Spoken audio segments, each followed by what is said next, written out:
Amahoro y'Imana mwese mwahisemwo gukurikira ijambo ry'Imana muri aka kanya. Nagira ngo dusome urwandiko rwa mbere rwa Timoteyo ibice 2 umurongo w'8. Haravuga ngo nuko ndashaka ko abagabo basenga hose barambuye amaboko yera, badafite umujinya kandi batagira impaka. Urwandiko rwa mbere rwa Timoteyo ibice 2 umurongo w'8 haratubwiye ngo nuko ndashaka ko abagabo basenga hose barambuye amaboko yera. Ni ijambo tugiye kuganiraho, gusenga ariko urambuye amaboko yera. Bibiliya itubwiye ngo ndashaka ko abagabo, hano ndatekereza ko abadukurikiye atari abagabo bonyene. Umuntu yatekereza ngo ese ko Bibiliya ivuze abagabo gusa, abadamu nabo n'abakobwa n'urubyiruko rusanzwe, ese byaba bibareba? Yego birabareba, kuko iyo umuntu wese akijijwe ahinduka umugabo wo guhamya ibya Kristo. Ntabwo twavuga rero ngo abagabo gusa, yego abagabo barimo, ariko ni abantu bose, kuko Bibiliya ivuga ko byakozwe n'intumwa igice cya 1 umurongo w'8 haravuga ngo nuko muzaba abagabo bo kumpamya uhereye Yerusalemu ni Yudaya ni Samariya kugera ku mpera y'isi. Bibiliya yise abagabo bo guhamya harimo abagore, harimo urubyiruko, bari abantu barenze 120, bose bahindutse abagabo bo guhamya uhereye Yerusalemu ukageza ku mpera y'isi. Iyo umuntu abaye uwizera Kristo aba ahindutse umugabo wo guhamya. Nubwo yaba ari umwana ashobora guhamya akavuga ibikomeye bitewe n'uko yagiriwe neza n'Imana. Bibiliya tubwira rero ko abagabo bakwiye gusenga bafite amaboko atanduye, amaboko yera. Murabizi ko ibyiza byose abantu bakora cyangwa ibibi bikorwa n'ibiganza, bikorwa n'amaboko. Niyo mpamvu ibiganza by'abantu b'Imana bikwiye kuba byera. Iyo abantu basenga bakwiye kureba ko bafite amaboko yera. Ikindi, iyo ibiganza byanduye ntabwo bishobora gusohoza neza inshingano cyangwa se gukora icyo Imana nshaka kubikoresha. Nagira ngo mbibutse ko umutima uragambirira, umutima uratekereza, ariko amaboko ntiyashira mu bikorwa. Iyo umutima utekereje nabi, amaboko asohoza ibibi, kandi iyo umutima utekereje neza, amaboko asohoza ibyiza. Bibiliya yatubwiye rero ngo ndashaka ko abagabo basenga hose barambuye amaboko yera, bafite amaboko atanduye, amaboko adafite umugayo uwo ari wo wose. Akenshi muzabirebe iyo turi mu rusengero, iyo turiho turasenga tugerageza kumanika amaboko mu rwego rwo kuramya Imana, mu rwego rwo guca bugufi, bikagaragara ko abantu nyine bariho barasenga. Nagira ngo mbibutse ko nanone buri rugingo rwose rufite amasezerano yihariye. Buri rugingo rwose rw'umuntu rugira amasezerano yihariye, ariko amasezerano asohora ryari? Nababwiye ngo n'igihe umuntu atangiye kwizera nibwo buri rugingo rutangira gukora umurimo warwo. Ubwo ni igihe umuntu yahindutse urusengero rw'Imana agahinduka kuba inzu y'Imana, nibwo amasezerano y'izo ngingo atangira gusohora. Aho twavuga nk'aho Bibiliya ivuga ngo ibirenge byuzanye inkuru nziza, Bibiliya ikavuga ijisho ryiza, ukuntu rizana umuco, ukuntu umuntu agiye kugira ugutwi kumva ijwi ry'Imana, ukuntu umuntu agiye kugira andi maso atari nk'aya tureba areba mu ijuru. Buri rugingo rwose rukwiye kugira amasezerano yago agasohora. Ntabwo rero ingingo zawe zaba zikora ibyaha. Nagira ngo mbibutse ko ibiganza by'abantu benshi, umunsi turiga ku biganza gusa, ibiganza by'abantu benshi bifite ibyaha ku buryo bitashobora gusenga byera. Bibiliya tubwiye ngo ndashaka ko abagabo basenga hose barambuye amaboko yera. Mu by'ukuri ibiganza byawe birera ku buryo bw'uko Imana ishobora kubikoresha. Ibiganza by'abantu benshi bitanga ruswa. Ibiganza by'abantu benshi bikora ibiteye isoni. Ibindi biganza birica. Hari ibindi biganza bikuramo inda. Hari ibiganza bitagira ubuntu. Ibiganza bidafasha imfubyi n'abapfakazi. Ibiganza byinshi nta mugisha bifite.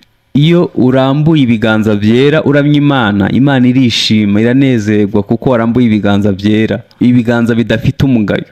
Byaba biteye isoni kuba ibiganza byawe bisambana, ibiganza byawe byiba, ibiganza byawe bitangira ruswa, ibiganza byawe byarakuyemo inda, ibiganza byawe bitagira ubuntu, bidafasha imfubyi n'abapfakazi, ibiganza byawe bidakorera Imana, ibiganza byawe bisohoza imigambi mibi gusa, warangiza ugahita ubirambura mu rusengero muri korale wigisha cyangwa se uramya Imana wagiye gusenga, kandi uzi iby'ibiganza byakoze icumweru cyose. Bibiliya tubwiye hano ngo ndashaka ko abagabo basenga hose barambuye amaboko yera, ibiganza byera. Byaba biteye isoni kurambura ibiganza Imana ukaramya Imana ubizi ko hagati aho imyitwarire yawe irimo kwandura, ibiganza byawe byanduye. Bibiliya avuga ngo icyo gitambo kiba ari ikizira ku Mana. Ntabwo Imana yashimishwa n'icyo gitambo utanze mu gihe ufite ibiganza bihumanye. Nagira ngo dufatanye gutekereza, ibiganza byawe birasa bite? Hagati aho ibiganza byawe byakoze iki? Ibiganza byawe byakoze iki cyumweru cyose? Ibiganza byawe bibayeho bite? Ese bisohoza imigambi myiza? Bisohoza? Nababwiye ngo iyo umuntu akijijwe ahinduka urusengero rw'umwuka wera, ahinduka inzu y'Imana. Icyo gihe umutima ugambirira ibyiza, hanyuma naho Bibiliya ivuga ngo urinde umutima kuruta ibindi bintu byose birindwa, kuko ariho iby'ubugingo bikomoka. Iyo umutima wawe utunganye, ibiganza bisohoza imigambi myiza, ariko iyo umutima wawe wanduye, ibiganza byawe bisohoza imigambi mibi. Nkwifurije ko wahinduka urusengero rw'Imana kugira ngo ibiganza byawe bikomeze bisohoze imigambi myiza. Ibiganza byera biba bimeze bite? Muri Mariko ibice 16 umurongo wa 15 kugeza 18 haravuga ngo bazarambika ibiganza ku bagwayi bakire, bazarambika ibiganza ku bagwayi bakire, bazirukana abadayimoni.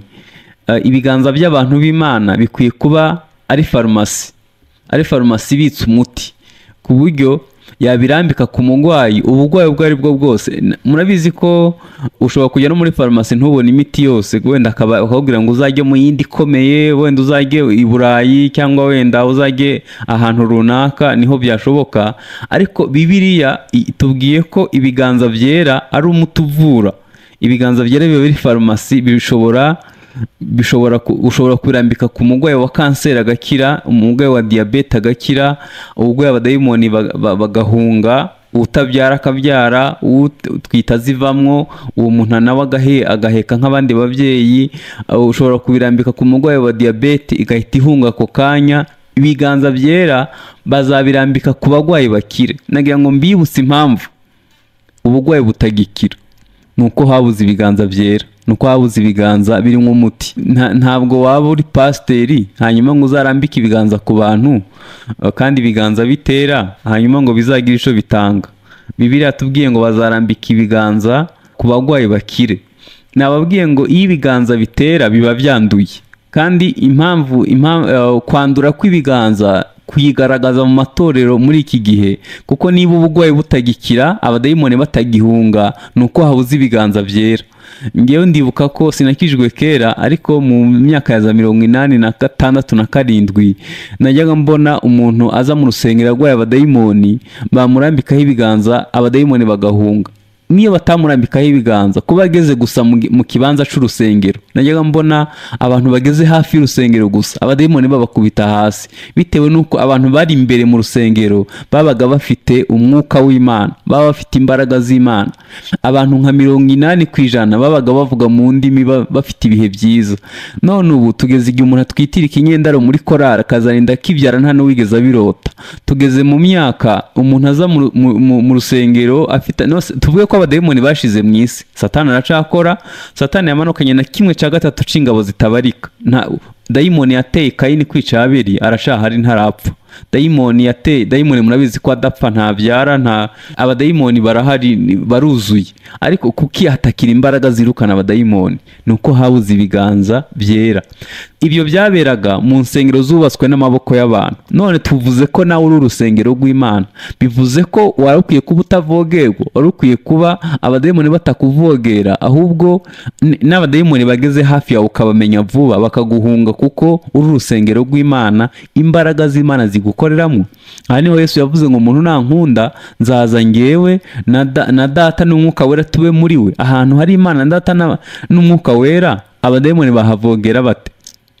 Niba byarageze igihe utanga ruswa, niba byarageze igihe usambana, niba byarageze igihe ukora ibitemewe, niba byarageze igihe ibiganza byawe bikuramo inda ukaba ubirambura imbere y'Imana biriho n'amaraso, niba byarageze igihe ibiganza byawe bigambana bigasinya ibintu bitari ukuri, niba byarageze igihe ufata ikaramu ukadekarara imisoro mu buryo butari bwo ukiba, niba byarageze igihe usinya ibyo utemera, niba byarageze igihe ukora ibyo, umenye ko ibiganza byawe bihumanye utabirambika ku bagwayi ngo bakire. Kandi nagira ngo mbibutse ko niba hari ikintu dukwiye kwitondera muri iki gihe ni ukurambikwaho ibiganza. Iyo umuntu akurambitseho ibiganza asambana, wowe uzamukuba kabiri.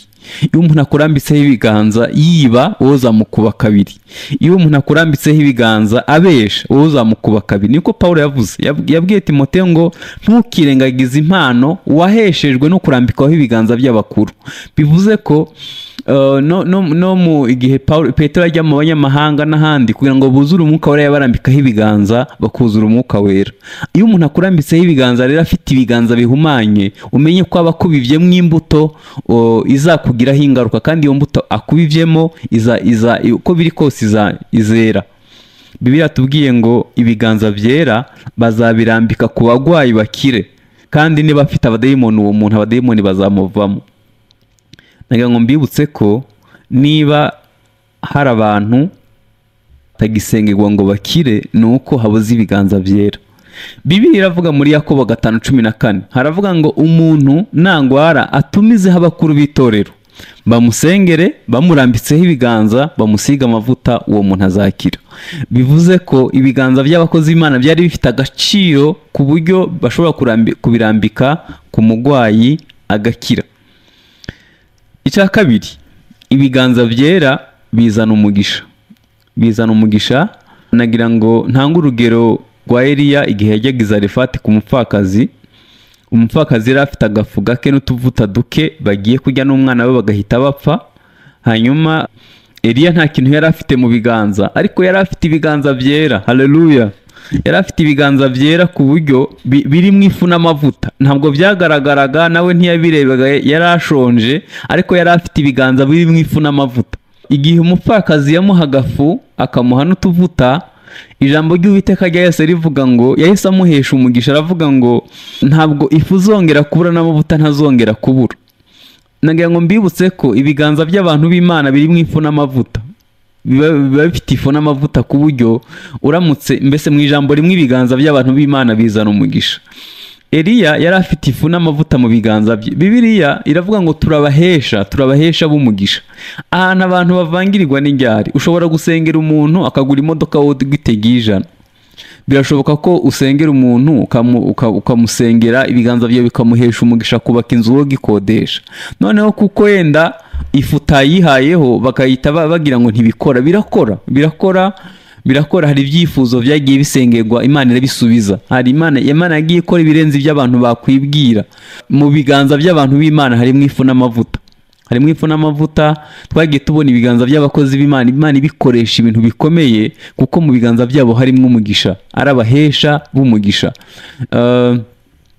Eliya yagiye i Zarefati afite ifu n'amavuta. Nagira ngo mbibutse ko niba ku rusengero wanyu bahazanye umukozi w'Imana, mwari mukwiye guhishurirwa ko mu biganza bye harimo abana muzabyara, harimo amazu muzubaka, harimo amashopu muzafungura, harimo amashuri muziga. Mu biganza by'umukozi w'Imana haba harimo umugisha wose uwo mukozi w'Imana bazaniye. None iyo umurebeye mu ikoti wenda ricuyutse, ukamurebera mu rukweto ruhengamye, ukamurebera aho avuka, ukamurebera mu mashuri, ukamurebera, ntumenye ko ari umuhesha w'umugisha. Erega Imana nayo yakoze ibintu bikomeye. Bibiliya iravuga ngo ubwo butunzi ngo tubibitse mu nzabya z'ibumba. Twe turashaka kurebera inyuma, ariko akenshi ntibikunda kujyana n'imbere. Iyo inyuma hasa n'imbere ni byiza, ariko umuntu ashobora kuba abitse ubwo butunzi. Yesu mu by'ukuri iyo urebye ahantu yatangiriye umurimo n'ukuntu yabagaho, nta bintu bikanganye byari bihari. Yavukiye mu muvure w'inka kandi yari umwami. Hanyuma arahunga amara imyaka 3 muri Egiputa. aho azamukiye ntabwo yagiye gutura mu mujyi Yerusalemu, yatuye mu buvumo mwibuye ahantu ruguriyo mu giturage batunzwe no kubaza. Yosefu yapfuye afite imyaka 19. Yesu atangira ubupfubyi, atangira kurera bene nyina bamwita ikinyendaro batigeze bamwemera, nabakomeza kubaza kugira ngo abo bavukana babeho. Nta bintu bikanganye byari bihari. Aho atangiriye umurimo ntiyagiye Yerusalemu. Murabizi ko amatorero yose atangira mu mujyi, biragoye ko itorero ritangira mu cyaro, byaba ari nk'igitangaza, kuko mu mujyi hari impamvu nyinshi namwe mwumva zatuma itorero ariho ritangirira. Atangira umurimo i Galilaya y'abapagani, mu gihugu gicuza umwijima, ahantu habaga abazerote. Ubwami bw'ico gihe bwari bwarabaciye kuko bari barigometse baranze kuyoboka Abaroma, barabaca, nta bikorwa by'iterambere byigeze bibageraho, ahantu hari hagoye, na n'ubu haracasa nabi. Bibiliya ivuga ko bitewe nuko Yesu yabanye n'abo bantu akabategura. Mwibuke ko umunsi umwe Petero yabwirije 3,000. Mwibuke ukuntu ibiganza bya Petero Imana yabikoresheje ibitangaza. Yari umuturage. Bibiliya avuga ngo hari igihe kimwe ngo bigeze gutekereza, abafarisayo babaga barize. Umufarisayo kugira ngo yemegwe yabaga yambara imyenda 5, yiriza 2 mu cyumweru, atanga icya 10 cy'ijana 10 na nyiragasogerereza. Yabaga ari nk'umuntu urangije kaminuza, mu mategeko ari umuntu w'inyangamugayo. Ariko Yesu abarebye arabagayo. Hanyuma noneho ngo babona abantu babaswa nka ba Petero batize amashuri ahambaye, ibiganza byabo bikora ibikomeye, bahagurutse ibirema, birukana abadayimoni, umuriro watse muri Yerusalemu. Muravuga atari kababaswa ko tubazi batigishijwe aba bantu, ariko ngo bibuka ko babanye na Yesu. Haleluya. Bibuka ko babanye na Yesu, bibuka ko bafite ubutunzi buhambaye bukomoka ku wabigishije. Dukwiye kuba bigishwa ba Yesu. Iyo urebye Yesu, ibiganza bye byakoraga mu buryo buri automatique, ntabwo yashakisha. Yabaga yagiye gushaka imbaraga nijoro, akaba yuzuye imbaraga z'Imana. Igihe hose yahura n'umugwayi, agahura na dayimoni, yabiha itegeko bigahunga. Ntabwo bajyaga impaka kuko yari afite ibiganza bitunganye. Bibiliya tubwiye ngo bazarambika ibiganza ku bagwayi bakire. Navuze ngo ibiganza ni farumasi, ni umuti uvura y'ibiganza byera. Icya kabiri, ibiganza by'abantu b'Imana ni bihesha umugisha. Bihesha umugisha. Meruka guhura n'umuntu ambwira akantu gakomeye, nubwo nzi ko nkurikiye, ariko yigeze kumbwira ati pasiteri, ubu byaradushobeye. Kera abashumba ba kera, ndavuga muri Bibiliya, iyo umuhanuzi yakubwira ngo nuko genda usuka amavuta ahitaza, iyo yakubwira ngo genda uyu munsi biragenda gutya, byahita bigenda bityo. None ubu turaza tugaterana, ariko mwavuga ntibibe, mbese mukatwizeza n'ibitazabaho, tugatura gusa tugataha, ariko ntibikiba. Niyo mpamvu ubona abantu bameze nka basigaye bajya gushakisha. Birababaje ko dusigaye dufite n'abakristo baraguza, abantu bakava mu rusengero bakajya no mu bapfumu. Abantu basigaye bajya mu barangi kandi bakijijwe kuko bumvishe yenda ko abantu bahanura. Niyo mpamvu abantu basigaye bajya gushaka imbaraga zijya gusa n'iz'umwuka wera, ariko zitari iz'umwuka wera. Ukumva umuntu avuga ati muzaze twebwe hano dufite ibiganza bikora bigahita bitungana, ariko wajya kureba neza uburyo bikorwa ugasanga ni uburyo butari ubwa Bibiliya, uburyo butera. Kandi kuko abantu baremerewe nabo barahurura bakajya mu byumba, kuko bumvise umuntu uhanura, kuko bumvise umuntu ujya gusa. Ariko imbaraga z'umwuka wera Imana zitangira ubuntu. Ushakishije Imana nawe wakuzura imbaraga z'Imana, ugakoreshwa ibikomeye byashoboka.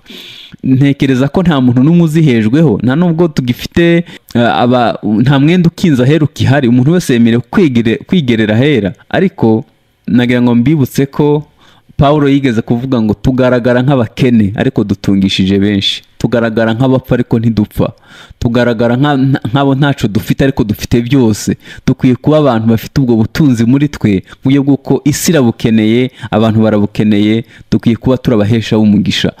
Bibiliya tubwiye ngo ibiganza by'abantu b'Imana biba bifite umuti, kandi cya kabiri bihesha umugisha abandi. Icya gatatu, ibiganza by'abantu b'Imana biratanga. Nagira ngo mbibutse ko gutanga bizana umugisha kuruta guhabwa. Gutanga bizana umugisha kuruta guhabwa. Iyo umuntu afite ibiganza byera, ntabwo yananirwa gufasha abakene, ntabwo yananirwa gutanga kimwe mu icumi, nta nubwo yananirwa gutanga amaturo. Bibiliya nagira ngo mbabwire ko inzira y'umugisha ni imwe, ni uko ibiganza bitanga. Mbibutse ko nanone umugisha ntusengerwa, umugisha urakorerwa. Iyo usengeye umugisha utinda kuza, ariko iyo ukoreye wihuta kuza. Noneho abantu benshi bazi ko ibiganza byabo babifumbata ntibatange, ariko ngere rimwe na rimwe abantu rimwe ndabamba. Abanyafurika tuvuka mu miryango yimana, buryo ko twimana n'ibiryo bihiye. Iyo abantu bagiye kujya hari hakinguye, bahita bakinga bagashiraho n'irido, noneho bakabyita kwiyubaha, kumbe ni ubugugu bwaturenze. Mu by'ukuri kujya hakinguye nta nico byaba bitwaye, biba bivuze ngo undi umuntu naza murasangira.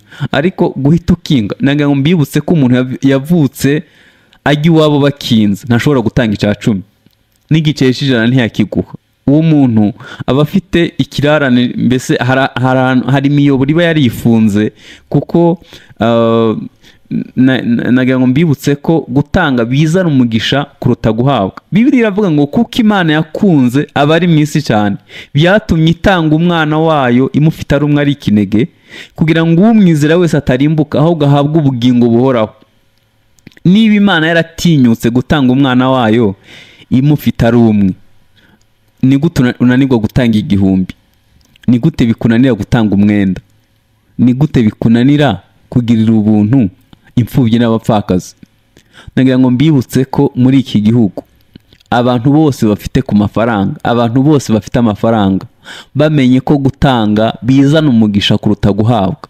Habe nubwo umuntu wese atanga kimwe cy'ijana cy'ibyo atunze, imfubyi zose zararaziriye. Ubanza abantu benshi ubuzima bw'abantu benshi bwahinduka, ariko rimwe na rimwe nta nubwo twibuka ko abo bantu bakwiye kuramburirwa amaboko. Umuntu arakubwira ati rwose nta bakene bahari, ubuzima bugenda neza, ariko ukibaza uko abakene bose barashize, cyangwa nuko arebera kuko ameze akigira ngo abantu bose nuko bameze. Nagira ngo mbibutse ko ntabwo abantu bose bazajya ku kigero kimwe, yego, ariko ukwiye kwibuka ko Imana yaguhaye umugisha ukagera ku byo wagezeho, ukwiye guhesha n'umugisha abandi. Reka ntanga urugero. Lazaro yabanaga na Nyamutunzi, umutunzi atazi ko gutanga bizana umugisha kuruta guhabwa, akabana n'umukene ufite ibisebe, akanezezwa no kubona imbwa ze zirigata ku bisebe bya Lazaro. Kandi ntekereza ko kuba Lazaro yarashobora kugera hafi y'imeza y'umukire, bishoboke ko bari bafitanye isano rya bugufi, kuko nta kindi cyari guhesha Lazaro kugera aho hafi, kuko munabizi haba harinzwe, nta muntu wese yapfa kuhegera.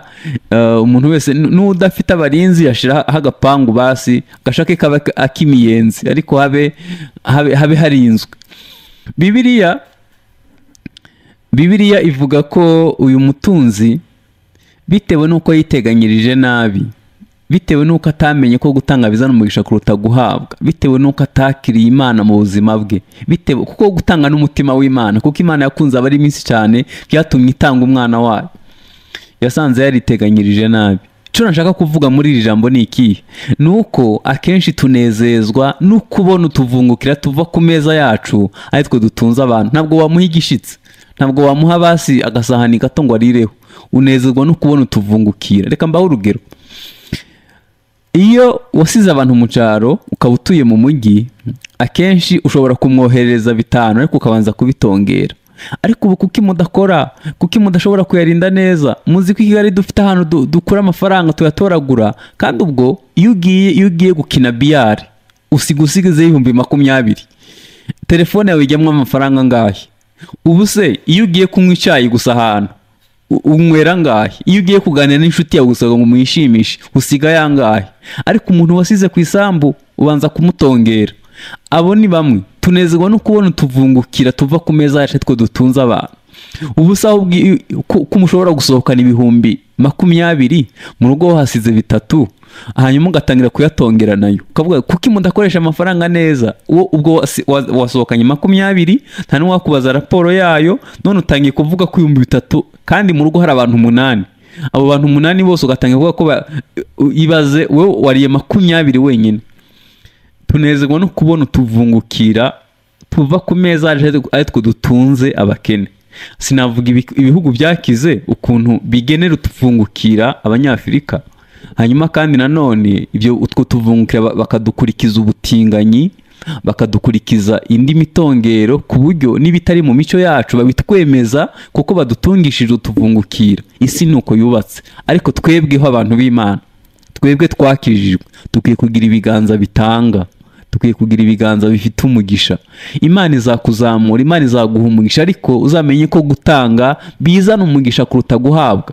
Ntuzashimishwe nuko abantu batungwa n'utuvungukira twawe, ahubwo ujye wibuka ko gutanga bizana umugisha kuruta guhabwa. Kandi iyo tuvuze gutanga ntubyumve mu myenda n'amafaranga n'ibindi bintu bifatika, ahubwo ukwiye gutanga n'umwanya wawe. Ukwiye gufata na telefone ukareba umuntu atajya agira umuhamagara, akaba ari uhamagara. Rimwe naganiriye n'abana b'imfubyi, barambwira ati twebwe rimwe na rimwe batuzanira kawunga mu kwa kane, bakatuzanira ubuto n'isabune, tukazongera kubabona ukundi kwa kane kugeze. Ariko icyo dukeneye cyane ntabwo ari kawunga, ahubwo ikintu kibabaje no kuva ku ishuri watsinze ntawe kubaza bilete. Ikintu kibabaje ni ugushaka gushingira udafite uzakuvugira ijambo. Uri bushaka umwana uri muri kigero kimwe udashobora kubona umubyeyi mukuru guhana. Ikintu kibabaje ni ukugira agahinda, ibikomere bikazamuka, ukababara udafite ukubwira ngo ihorere.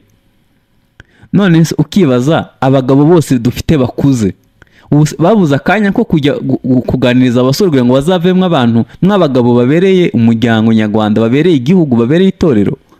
Abamama dukuze buri wese yihugiyeho, buri wese arashakisha ubuzima, ariko twibuke ko ari amazu y'imfubyi arimo abantu batagira shinge na rugero.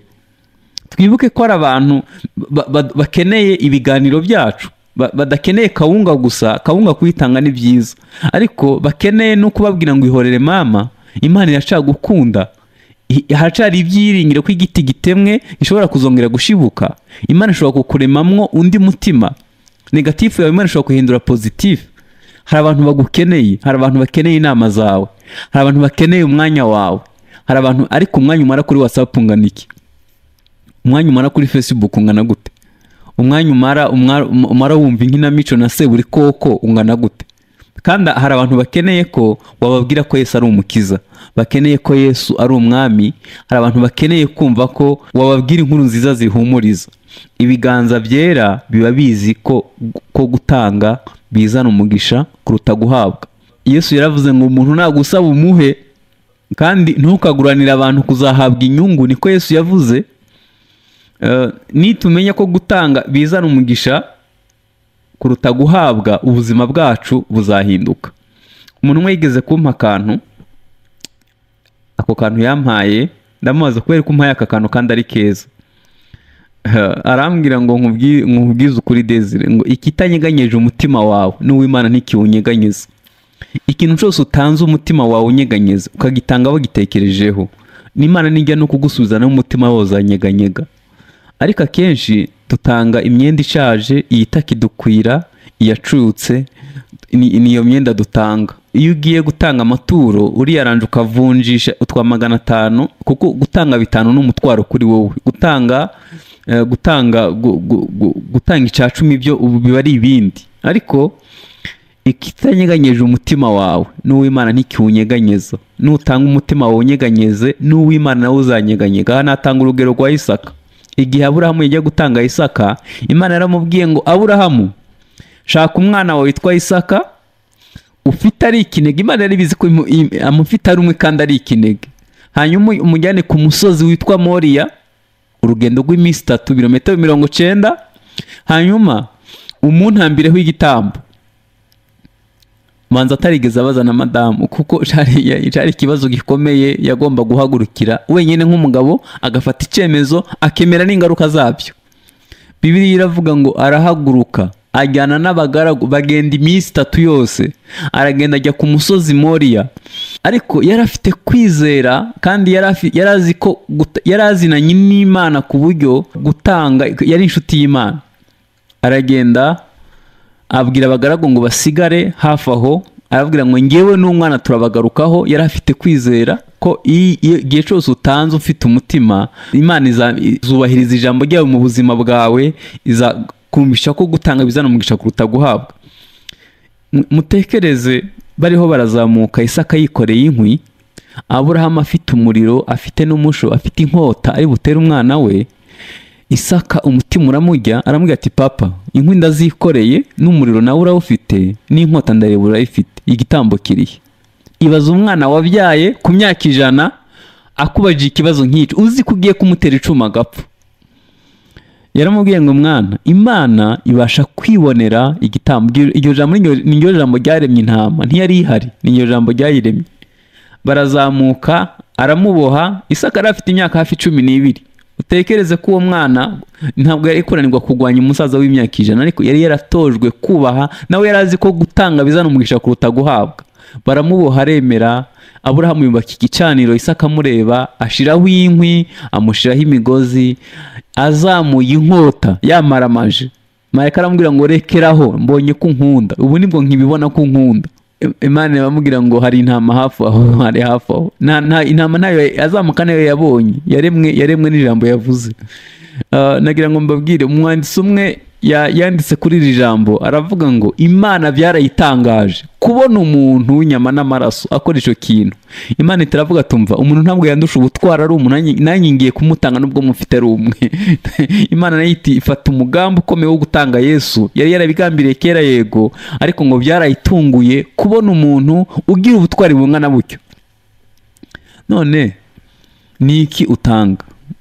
Ngewe ndi umupasiteri, nyambona numva amashimwe buri cyumweru. Nararongowe, nubatse inzu, nazamutse mu ntera, naguze imodoka, ku kazi baranzamuye. Ariko kibaza, ni gute umukristo agenda mu modoka wenyene ukwezi kugashira, anyura ku bantu babuze uko bajya ku kazi, yazamuye ibirahuri, yumva radio, hanyuma akavuga ngo Imana yaramuzamuye? Ikibazo, Imana yo yarabikoze, ariko wowe uwo mugisha Imana yaguhaye w'imodoka ikora iki mu bwami bw'Imana? Mperuka kumva umuntu mw'Imana yahaye imodoka, arambwira ati pastor, ndashima Imana kuva Imana impaye imodoka hashize iminsi mike, ariko maze gutwara abakene mu modoka yanjye bakoze ubukwe 12. Ni ukuvuga ngo amaze gutwara amakupure 12. Avuga ati kandi nubwo mfite akazi kangoye ndabitwarira kandi abantu babandi badashobora kubona aho bakodesha imodoka nibo ntwara. Ubwo ni ukuvuga ko aza agaciro ko guhabwa imodoka n'Imana. Imana yari yakuzamuye iguha inzu, ucumbikiye imfubyi zingahe? Ko Imana yaguhaye ibiryo, ubwo ugaburira abantu bangahe? Ujya umufuka w'umuceri wose ukawurangiza wose utagaburiye umukene ngo Imana yaguhaye ibiryo? Umuntu kumva aravuze ngo ndashima Imana, ngo singihahira umunsi, ngo wose ngo musigaye mahira ukwezi. Warakoze, Imana yarakoze kuguha ibyo guhahira ukwezi, ariko bimaze iki mu bwami bw'Imana? Kuba ufite imyenda 100 mu kabati, ibyo bimaze iki mu bwami? Mperuka gusoma mu itangazamakuru, usoma ngo urutonde rw'abapasteri ngo bakomeye ku isi, ngo bakize kuruta abandi. None kibaza, umuntu iyo abagwa mu bakire ari umushumba, akabagwa mu bakire bakomeye bo ku isi, ubwo mu rusengero rw'abakene bose barashize, ku buryo bw'uko yaba yibitseho umutungo ungana gutyo. Ni gute unezezwa no kugenda mu modoka y'ikitabashwa ya miliyoni 100 uri umushumba? Ni gute unezezwa no kwambara imyenda y'amamiliyoni? Ni gute unezezwa no gutura mu mazu asa kuriya ufite abakene bagwaye imyate? Ni gute unezezwa no kurira mu mahoteli akomeye? Hari umuntu waha 5,000 agahita avuga ati Imana iransubije. Ni bande twakira mu mazu yacu? Bibiliya iravuga ngo nari nshonje murangaburira, nari umushitsi murancumbikira, nari mfunzwe muza kundeba. Bibiliya ivuga ku bintu bimeze nka bityo, ibintu dufata nk'ibikomeye. Nitumenya ko ibiganza byabo Imana bikwiye gutanga, tuzagira umugisha. Ariko nitutamenya ko dukwiye gutanga umugisha, ntabwo tuzashobora kugira mwinshi. Iyo umuntu atanze gutyo, umuntu akora ku mutima w'Imana. Bibiliya yavuga mu Baheburayo 6:10 iravuga ngo Imana ntikiranirwa, ngo ibagiye imirimo myiza n'urukundo mu bikorana. Ikibazo si ugutanga, ahubwo urukundo mu bikorana. Yesu nawe yaritanze, atanga umubiri we, atanga ibyo yari afite byose kugira ngo ducungure. Hanyuma ikindi, ibiganza byera bigwana intambara nziza. Abefeso 6:10 kugeza ku murongo wa 19 haravuga ngo mutware intwaro zose, inkota, ingabo n'ibindi byose bitwagwa n'amaboko n'ibiganza byera.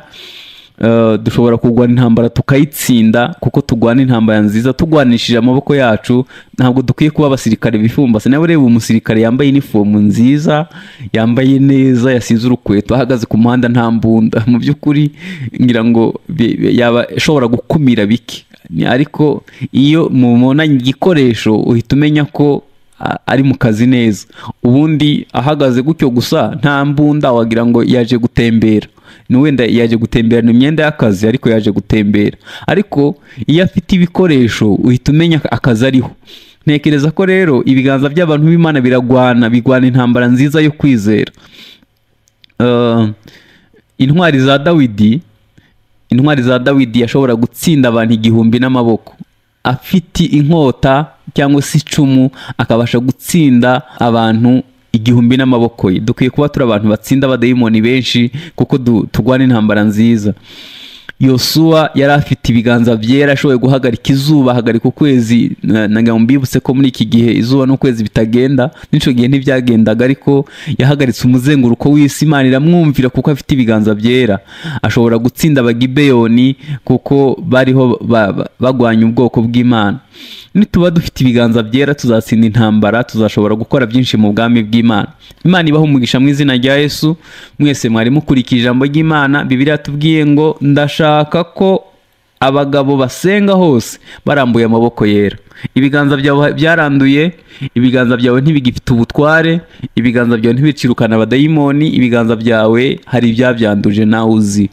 Umutima wagambiriye nabi, amaboko arasohoza. Nagira ngo dusengane. Niba ushaka gukizwa ari bwo bwa mbere, cyangwa ugwaye, cyangwa se ufite ibindi bibazo wifuza gukemurirwa n'Imana. Data mu izina rya Yesu, ngushimiye ku bantu bose bemeye kukwakira nk'umwami n'umukiza, bakaba bahisemo kwezwa kugira ngo ibiganza byabo byezwe bikorere Imana. Ubashoboze mwami. Kandi nanone turasengeye abantu bacitse intege bakanduzwa n'ibitandukanye byo mu isi, ubahe kwezwa no gutungana. Nanone dusengeye abantu bafite indi mitwaro yose, harimo ubugwayi. Turambitse ibiganza mu kwizera ku bantu bagwaye, babara bari mu bitaro n'abatabonye uko bajyayo, n'abari ku bisasiro by'ubugwayi, n'abagwaye indwara zidakira. Mu izina rya Yesu Kristo, imbaraga zawe zikiza aka kanya nizimanukire muri iyi mibiri. Abantu bahinduke, bakire, bagirirwe neza n'Imana. Nanone dusenge abantu bafite intambara zitandukanye kugira ngo ubasubize ku bw'ineza yawe, ubabohore, ubagirire ubuntu, baye kurwana intambara nziza yo kwizera. Kandi abatibashije ukomeze kubitaho. Urakoze mu izina rya Yesu, amen. Mwari kumwe na Pastor Desire Habyarimana. Niba ushaka gusengerwa by'umwihariko ushobora guhamagara kuri telefoni igendanwa 0788 42 29 84 0788 42 29 84. Tigo ukuramwo 8 wa mbere. Hanyuma nagira ngo mbibutse ko mushobora kudusanga kuri website y'ivugabutumwa wa/agakiza.org. Abasomera mu matelefone yanyu bwo wandika agakiza.org wahita ubona website yacu. Ngo iyo umuntu akijijwe ahinduka urusengero rw'umwuka wera, ahinduka inzu y'Imana. Ico gihe umutima ugambirira ibyiza. Hanyuma naho Bibiliya ivuga ngo urinde umutima kuruta ibindi bintu byose birindwa kuko ariho iby'ubugingo bikomoka. Iyo umutima wawe utunganye, ibiganza bisohoza imigambi myiza. Ariko iyo umutima wawe wanduye, ibiganza byawe bisohoza imigambi mibi. Nkwifurije ko wahinduka urusengero rw'Imana kugira ngo ibiganza byawe bikomeze bisohoze imigambi myiza. Ibiganza byera biba bimeze bite? Muri Mariko ibice 16 umurongo wa 15 kugeza 18 haravuga ngo bazarambika ibiganza ku bagwayi bakire. Bazarambika ibiganza ku bagwayi bakire, bazirukana abadayimoni.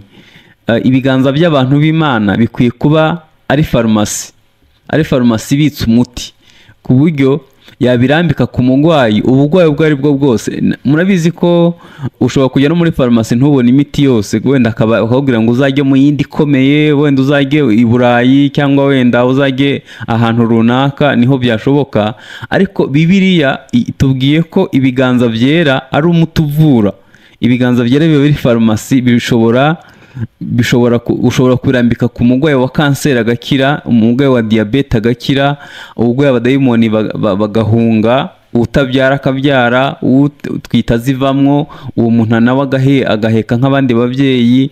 Ushobora kubirambika ku mugwayi wa diyabete igahita ihunga ako kanya.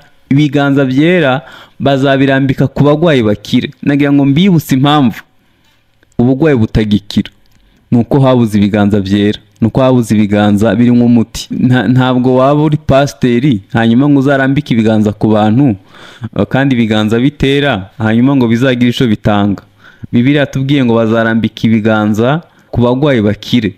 Nababwiye ngo iyo ibiganza bitera biba byanduye, kandi impamvu kwandura kw'ibiganza kuyigaragaza mu matorero muri iki gihe, kuko niba ubugwayi butagikira, abadayimoni batagihunga, nuko habuze ibiganza byera. Ngewe ndibuka ko sinakijwe kera, ariko mu myaka ya za 86 na 7 najyaga mbona umuntu aza mu rusengero agwaye abadayimoni, bamurambikaho ibiganza abadayimoni bagahunga. Niyo batamurambikaho ibiganza, kuba ageze gusa mu kibanza c'urusengero, najyaga mbona abantu bageze hafi y'urusengero gusa abadayimoni babakubita hasi, bitewe nuko abantu bari imbere mu rusengero babaga bafite umwuka w'Imana, baba bafite imbaraga z'Imana. Abantu nka 80% babaga bavuga mu ndimi, bafite ibihe byiza. None ubu tugeze igihe umuntu atwitira ikinyendaro muri korari akazarinda kibyara nta n'uwigeze abirota. Tugeze mu myaka umuntu aza mu rusengero afite tuvuge ko abadayimoni bashize mu isi. Satani aracakora. Satani yamanukanye na 1/3 c'ingabo zitabarika. Dayimoni yateye Kayini kwica Abeli arashahari ntarapfa. Dayimoni murabizi ko adapfa, ntabyara, abadayimoni barahari, baruzuye. Ariko kuki hatakira imbaraga zirukana abadayimoni? Nuko habuze ibiganza byera. Ibyo byaberaga mu nsengero zubatswe n'amaboko y'abantu. None tuvuze ko nawe uri urusengero rw'Imana, bivuze ko wari ukwiye kuba utavogerwa, wari ukwiye kuba abadayimoni batakuvogera, ahubwo n'abadayimoni bageze hafi yawe ukabamenya vuba bakaguhunga, kuko uri urusengero rw'Imana, imbaraga z'Imana gukoreramo. Aha niho Yesu yavuze ngo umuntu nankunda nzaza ngewe na data n'umwuka wera tube muri we. Ahantu hari Imana data n'umwuka wera, abadayimoni bahavogera bate? Niba byarageze igihe utanga ruswa, niba byarageze igihe usambana, niba byarageze igihe ukora ibitemewe, niba byarageze igihe ibiganza byawe bikuramo inda ukaba ubirambura imbere y'Imana biriho n'amaraso, niba byarageze igihe ibiganza byawe bigambana bigasinya ibintu bitari ukuri, niba byarageze igihe ufata ikaramu ukadekarara imisoro mu buryo butari bwo ukiba, niba byarageze igihe usinya ibyo utemera, niba byarageze igihe ukora ibyo, umenye ko ibiganza byawe bihumanye, utabirambika ku bagwayi ngo bakire. Kandi nagira ngo mbibutse ko niba hari ikintu dukwiye kwitondera muri iki gihe, ni ukurambikwaho ibiganza. Iyo umuntu akurambitseho ibiganza asambana, wowe uzamukuba kabiri. Iyo umuntu akurambitseho ibiganza yiba, wowe uzamukuba kabiri.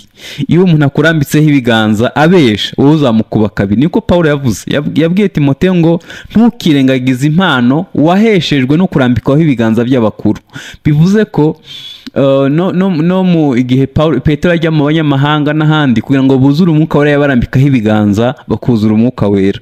Iyo umuntu akurambitseho ibiganza rero afite ibiganza bihumanye, umenye ko aba akubivyemo imbuto izakugiraho ingaruka, kandi iyo mbuto akubivyemo uko biri kose izera.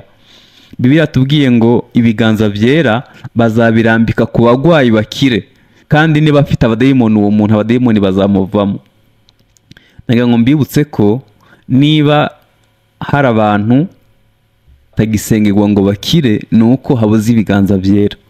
Bibiliya iravuga muri Yakobo 5:14, haravuga ngo umuntu nangwara atumizeho abakuru b'itorero bamusengere, bamurambitseho ibiganza, bamusiga amavuta, uwo muntu azakira.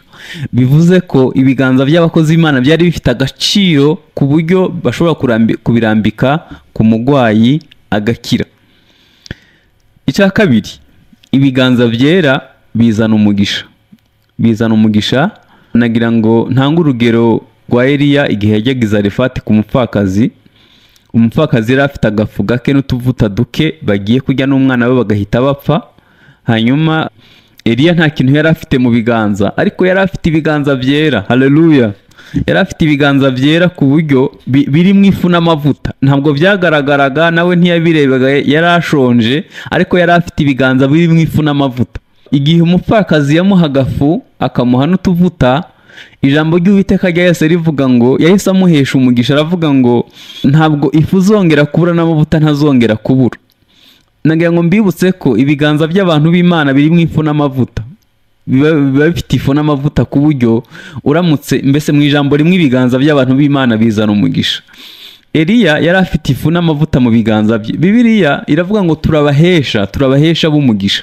Ahantu abantu bavangirirwa n'indyari, ushobora gusengera umuntu akagura imodoka wowe ugitegeye 100. Birashoboka ko usengera umuntu ukamusengera ibiganza byawe bikamuhesha umugisha kubaka inzu wo gikodesha. Noneho kuko yenda ifu utayihayeho bakayita bagira ngo ntibikora. Birakora. Hari ibyifuzo byagiye bisengerwa, Imana irabisubiza. Hari Imana yagiye ikora ibirenze by'abantu bakwibwira. Mu biganza by'abantu b'Imana harimo ifu n'amavuta. Twagiye tubona ibiganza by'abakozi b'Imana, Imana ibikoresha ibintu bikomeye, kuko mu biganza byabo harimo umugisha, arabahesha b'umugisha. Eliya yagiye i Zarefati afite ifu n'amavuta. Nagira ngo mbibutse ko niba ku rusengero wanyu bahazanye umukozi w'Imana, mwari mukwiye guhishurirwa ko mu biganza bye harimo abana muzabyara, harimo amazu muzubaka, harimo amashopu muzafungura, harimo amashuri muziga. Mu biganza by'umukozi w'Imana haba harimo umugisha wose uwo mukozi w'Imana bazaniye. None iyo umurebeye mu ikoti wenda ricuyutse, ukamurebera mu rukweto ruhengamye, ukamurebera aho avuka, ukamurebera mu mashuri, ukamurebera, ntumenye ko ari umuhesha w'umugisha. Erega Imana nayo yakoze ibintu bikomeye. Bibiliya iravuga ngo ubwo butunzi ngo tubibitse mu nzabya z'ibumba. Twe turashaka kurebera inyuma, ariko akenshi ntibikunda kujyana n'imbere. Iyo inyuma hasa n'imbere ni byiza, ariko umuntu ashobora kuba abitse ubwo butunzi. Yesu mu by'ukuri iyo urebye ahantu yatangiriye umurimo n'ukuntu yabagaho, nta bintu bikanganye byari bihari. Yavukiye mu muvure w'inka kandi yari umwami. Hanyuma arahunga amara imyaka 3 muri Egiputa. Aho azamukiye ntabwo yagiye gutura mu mujyi Yerusalemu, yatuye mu buvumo mwibuye, ahantu ruguriyo mu giturage, batunzwe no kubaza. Yosefu yapfuye afite imyaka 19. Yesu atangira ubupfubyi, atangira kurira bene nyina bamwita ikinyendaro, batigeze bamwemera, nabakomeza kubaza kugira ngo abo bavukana babeho. Nta bintu bikanganye byari bihari. Aho atangiriye umurimo ntiyagiye Yerusalemu. Murabizi ko amatorero yose atangira mu mujyi. Biragoye ko itorero ritangira mu cyaro, byaba ari nk'igitangaza, kuko mu mujyi hari impamvu nyinshi namwe mwumva zatuma itorero ariho ritangirira. Atangira umurimo i Galilaya y'abapagani, mu gihugu gicuza umwijima, ahantu habaga abazerote. Ubwami bw'ico gihe bwari bwarabaciye kuko bari barigometse baranze kuyoboka Abaroma, barabaca. Nta bikorwa by'iterambere byigeze bibageraho, ahantu hari hagoye, na n'ubu haracasa nabi. Bibiliya ivuga ko bitewe nuko Yesu yabanye n'abo bantu akabategura. Mwibuke ko umunsi umwe Petero yabwirije 3,000. Mwibuke ukuntu ibiganza bya Petero Imana yabikoresheje ibitangaza. Yari umuturage. Bibiliya avuga ngo hari igihe kimwe ngo bigeze gutekereza, abafarisayo babaga barize. Umufarisayo kugira ngo yemegwe yabaga yambara imyenda 5, yiriza 2 mu cyumweru, atanga icya 10 ic'imbwijana 10 na nyiragasogerereza. Yabaga ari nk'umuntu urangije kaminuza, mu mategeko ari umuntu w'inyangamugayo. Ariko Yesu abarebye arabagaye. Hanyuma noneho ngo babona abantu babaswa nka ba Petero, batiza amashuri ahambaye, ibiganza byabo bikora ibikomeye, bahagurutse ibirema, birukana abadayimoni, umuriro watse muri Yerusalemu. Muravuga atari kababaswa ko tubazi batigishijwe aba bantu. Ariko ngo bibuka ko babanye na Yesu. Haleluya. Bibuka ko babanye na Yesu, bibuka ko bafite ubutunzi buhambaye bukomoka ku wabigishije. Dukwiye kuba bigishwa ba Yesu. Iyo urebye Yesu, ibiganza bye byakoraga mu buryo buri automatique. Ntabwo ntabwo yashakisha, yabaga yagiye gushaka imbaraga nijoro, akaba yuzuye imbaraga z'Imana. Igihe hose yahura n'umugwayi agahura na dayimoni, yabiha itegeko bigahunga. Ntabwo bajyaga impaka kuko yari afite ibiganza bitunganye. Bibiliya tubwiye ngo bazarambika ibiganza ku bagwayi bakire. Navuze ngo ibiganza ni farumasi, ni umuti uvura y'ibiganza byera. Icya kabiri, ibiganza by'abantu b'Imana ni bihesha umugisha. Bihesha umugisha. Meruka guhura n'umuntu ambwira akantu gakomeye, nubwo nzi ko nkurikiye, ariko yigeze kumbwira ati pasiteri, ubu byaradushobeye. Kera abashumba ba kera, ndavuga muri Bibiliya, iyo umuhanuzi yakubwira ngo nuko genda usuka amavuta ahitaza, iyo yakubwira ngo genda uyu munsi biragenda gutya, byahita bigenda bityo. None ubu turaza tugaterana, ariko mwavuga ntibibe, mbese mukatwizeza n'ibitazabaho, tugatura gusa tugataha, ariko ntibikiba. Niyo mpamvu ubona abantu bameze basigaye bajya gushakisha. Birababaje ko dusigaye dufite n'abakristo baraguza, abantu bakava mu rusengero bakajya no mu bapfumu. Abantu basigaye bajya mu barangi kandi bakijijwe, kuko bumvishe yenda ko abantu bahanura. Niyo mpamvu abantu basigaye bajya gushaka imbaraga zijya gusa n'iz'umwuka wera, ariko zitari iz'umwuka wera. Ukumva umuntu avuga ati muzaze twebwe hano dufite ibiganza bikora bigahita bitungana, ariko wajya kureba neza uburyo bikorwa ugasanga ni uburyo butari ubwa Bibiliya, uburyo butera. Kandi kuko abantu baremerewe nabo barahurura bakajya mu byumba, kuko bumvise umuntu uhanura, kuko bumvise umuntu ujya gusa. Ariko imbaraga z'umwuka wera Imana zitangira ubuntu. Ushakishije Imana nawe wakuzura imbaraga z'Imana, ugakoreshwa ibikomeye byashoboka. Ntekereza ko nta muntu n'umwe uzihejweho, nta nubwo tugifite nta mwenda ukinza ahera ukihari. Umuntu wese yemerewe kwigerera ahera. Ariko nagira ngo mbibutse ko Pawulo yigeze kuvuga ngo tugaragara nk'abakene ariko dutungishije benshi, tugaragara nk'abapfa ariko ntidupfa, tugaragara nk'abo ntaco dufite ariko dufite byose. Dukwiye kuba abantu bafite ubwo butunzi muri twe, buryo bw'uko isi irabukeneye, abantu barabukeneye. Dukwiye kuba turabahesha umugisha. Bibiliya tubwiye ngo ibiganza by'abantu b'Imana biba bifite umuti, kandi cya kabiri bihesha umugisha abandi. Icya gatatu, ibiganza by'abantu b'Imana biratanga. Nagira ngo mbibutse ko gutanga bizana umugisha kuruta guhabwa. Gutanga bizana umugisha kuruta guhabwa. Iyo umuntu afite ibiganza byera, ntabwo yananirwa gufasha abakene, ntabwo yananirwa gutanga 1/10, nta nubwo yananirwa gutanga amaturo. Bibiliya nagira ngo mbabwire ko inzira y'umugisha ni imwe, ni uko ibiganza bitanga. Mbibutse ko nanone umugisha ntusengegwa, umugisha urakorerwa. Iyo usengeye umugisha utinda kuza, ariko iyo ukoreye wihuta kuza. Noneho abantu benshi bazi ko ibiganza byabo babifumbata ntibatange, ariko ngere rimwe na rimwe abantu